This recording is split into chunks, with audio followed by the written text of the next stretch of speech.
Assalamualaikum warahmatullahi wabarakatuh. Waalaikumsalam warahmatullahi wabarakatuh. Apa kabar anak-anak semua? Sehat? Sehat, Bu. Alhamdulillah. Sebelum kita mulai pelajaran, ada baiknya kita membaca doa terlebih dahulu. Ketua kelas, tolong pimpin doa ya. Baik. Bismillahirrahmanirrahim. Rabbi shrah li sadri wa yassir li amri wahlul 'uqdatam min lisani yafqahul qawli. Rabbi zidni ilman warzuqni fahman. Amin. Hari ini apakah ada yang tidak hadir? Hadir semua, Bu. Alhamdulillah semuanya hadir. Anak ibu rajin ya. Ya, Bu. Baiklah, silahkan perhatikan gambar yang telah ibu tayangkan pada foto ini. Susun sebuah kemungkinan cerita berdasarkan gambar ini ya. Coba lihat ya. Perhatikan baik-baik.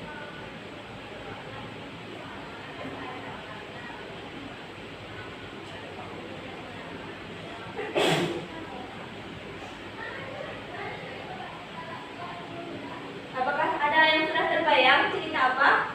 Ya, Bu. Ya, siapa? Saya, Bu. Ya, silakan. Di tengah kekacauan perang, dua anak kecil melarikan diri dari ledakan yang menunjukkan kendaraan di belakang mereka. Mereka berpegang erat, mata mereka mencerminkan ketakutan dan kepanikan. Ketika mereka akhirnya mencapai hutan, anak lagi meyakinkan adiknya bahwa mereka akan baik-baik saja. Di tengah hutan, mereka bertemu dengan dua anak lain yang juga melarikan diri dari bahaya. Awalnya mereka saling menunjukkan senjata karena ketakutan, tapi setelah memperhatikan dengan seksama, mereka menurunkan senjatanya. Baru sesaat mereka berlari, sebuah bom jatuh di dekat mereka. Semua orang mati kecuali anak laki-laki itu. Dia menangis sejadi-jadinya.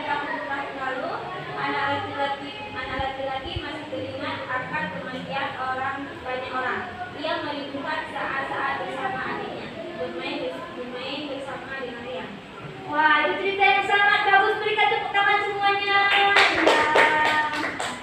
Berdasarkan cerita yang telah disampaikan Sophia tadi, hikmah yang bisa kita ambil adalah bahwa perang selalu membawa penderitaan kepada semua orang. Anak-anak seperti kalian ini seharusnya bermain dan belajar, bukannya ketakutan akan perang. Oleh karena itu, Ibu harap berdasarkan cerita ini dan juga berdasarkan gambar dan cerita yang telah disampaikan oleh Sophia, Ibu harap kalian semua termotivasi untuk belajar lebih keras, untuk bekerja lebih keras, supaya dapat menghadirkan masa depan yang lebih baik kepada generasi yang akan datang. Ya. Nah, apakah ada yang masih ingat minggu lalu kita telah belajar tentang apa? Lupa ya. Minggu lalu kita kan telah belajar tentang cara membedakan karakterisasi dan kuat pada cerpen dan juga hikayat. Tujuan pembelajaran kita pada hari ini adalah supaya kalian memahami bagaimana cara menggunakan kaidah bahasa dalam cerpen dan juga hikayat, serta kalian akan mampu menggunakan kaidah bahasa tersebut untuk mengubah kutipan teks hikayat menjadi cerita cerpen yang populer. Supaya tujuan ini tercapai, Ibu akan menggunakan model pembelajaran Discover Learning dengan metode 3-minute review. Langkah dari metode ini ialah kalian akan Ibu bagi ke dalam beberapa kelompok yang beranggotakan 4 orang. Lalu Ibu akan menjelaskan materi selama 3 menit. Setelah 3 menit, Ibu akan berhenti dan dilanjutkan oleh kalian yang mengulang kembali atau mengulas kembali materi yang telah Ibu sampaikan. Setelah itu, Ibu akan menjelaskan kembali materi selama 3 menit dan akan dilanjutkan dengan kalian sampai materinya habis.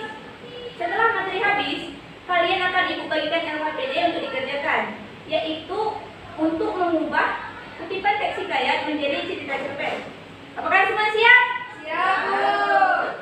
Ya, baik. Sekarang Ibu akan membagikan kelompok. Ini Ibu yang bagikan atau dibagikan oleh Ibu? Dua-duanya, Bu. Membagikan ya. Baiklah, karena semuanya sudah ada dalam kelompok masing-masing, sekarang Ibu akan menjelaskan materi. Mohon Mohon dengarkan baik-baik dan catat poin penting dari materi yang telah disampaikan. Sekarang Ibu akan mulai. Materi pertama tentang konjungsi urutan waktu. Konjungsi urutan waktu digunakan untuk menyatakan urutan peristiwa berdasarkan waktu terjadinya peristiwa tersebut, baik itu sebelum, sedang terjadi maupun sudah terjadi. Dalam teks hikayat menggunakan konjungsi urutan waktu berupa kata arkais. Kata arkais adalah kata kuno yang perlu digunakan pada masa lampau. Baik, sepertinya sudah 3 menit. Apakah ada perwakilan kelompok yang ingin menjelaskan kembali materi yang telah Ibu sampaikan? Ya Bu, Ya, silakan. jadi konjungsi urutan waktu digunakan untuk menyatakan urutan sebuah kejadian berdasarkan waktu terjadinya, baik itu sebelum, saat, maupun setelahnya. Dalam teks hikayat mengandung konjungsi urutan waktu berupa kata arkais. Kata arkais adalah kata kuno yang pernah digunakan pada masa lampau. Baik, itu bagus sekali. Apakah ada yang ingin menambahkan? Oh, sebenarnya tidak ada, karena materinya sudah bagus ya. Baiklah, selanjutnya kita mulai dengan materi kedua. Materi kedua adalah tentang majas. Majas erat kaitannya dengan cerita fiksi. Majas digunakan untuk memperindah penyampaian cerita.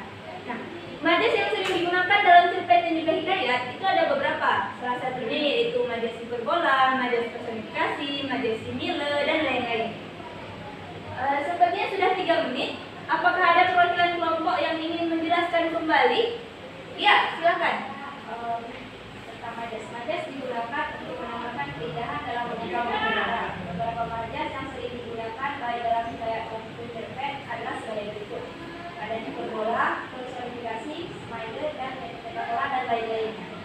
Bagus sekali. Apakah ada yang ingin menambahkan? Ya, sepertinya tidak ada karena materinya sudah tepat ya. Karena materinya sudah habis, sekarang Ibu akan membagikan LKPD kepada kalian. Mohon dibaca petunjuk pada LKPD ini dan ubahlah kutipan teks hikayat menjadi cerita cerpen yang populer. Silakan dikerjakan. Ibu beri waktu 30 menit ya. Ya Bu.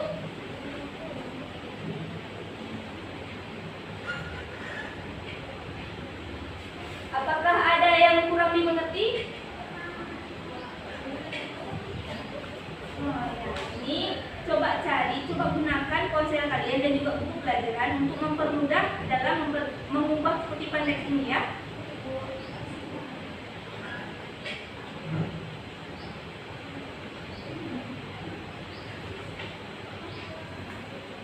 Baiklah, sepertinya sudah 30 menit. Apakah semua kelompok sudah siap? Ya Bu. Baik. Sekarang kita akan mempresentasikan hasil kerja kalian. Apakah ada kelompok yang mau maju ke depan? Ya Bu. Nah, silakan.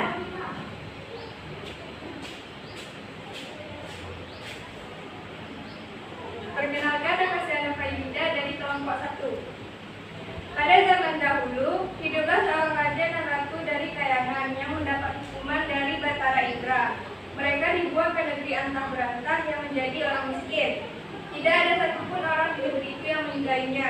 Setiap kali mereka mengemis di pasar dan di perkampungan, mereka dipukuli dan diusir hingga mereka pun pergi ke hutan. Di hutan mereka hidup dengan memakan dedaunan, buah-buahan, bahkan kayu-kayu. Beberapa lama kemudian, sang istri pun hamil. Saat kandungannya berusia 3 bulan, ia menangis dan meminta kepada suaminya untuk mengambilkan buah mangkolam yang tumbuh di taman istana kerajaan. Si miskin pun terketuk hatinya karena ia sudah lama menanti kehadiran seorang anak. Namun, karena ia bingung akan hal itu, sepertinya tidak mungkin ia lakukan. Bagaimana mungkin aku dapat mendapatkannya, istriku? Mengemis sedikit saja kita sudah diusir, kata si miskin, karena kepada istrinya masih merengek seperti anak kecil. Wah, bagus sekali. Berikan tepuk tangan semuanya. Iya, silahkan kembali. Baiklah, karena kelompok 1 sudah menceritakan hasil kerja kelompoknya. Kelompok 2, apakah sudah selesai? Nah, silakan maju ke depan.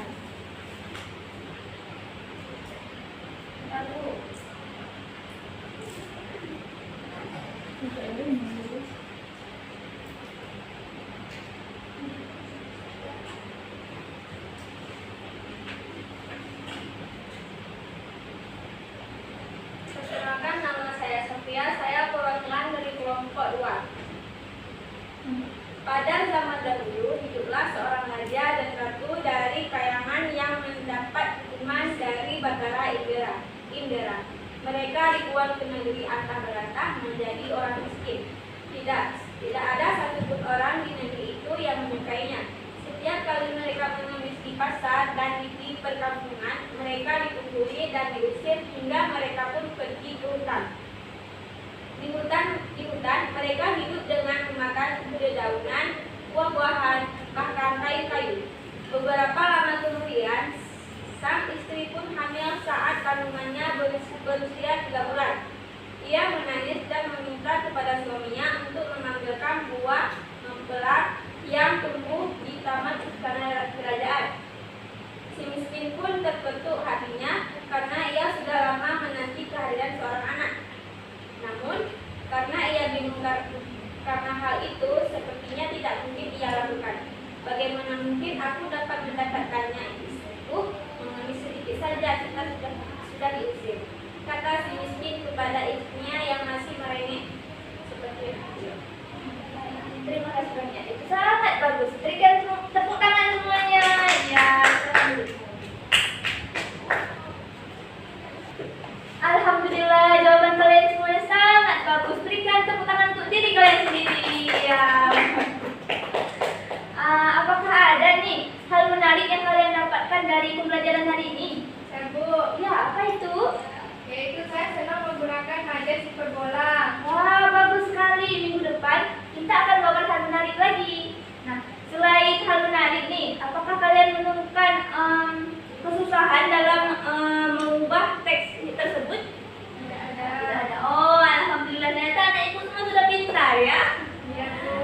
Nah, pada minggu depan kita akan menulis sebuah cerpen berdasarkan nilai yang terkandung dalam cerita hikayat. Nah, terkait materi minggu depan, apakah ada yang ingin bertanya? Tidak ada? Wah, semuanya ingin pulang ya. Iya, Bu. Karena tidak ada yang ingin bertanya, maka berakhirlah pembelajaran pada hari ini. Sebelum ibu tutup, ketua kelas tolong baca doa untuk menutup pembelajaran ya. Bismillah.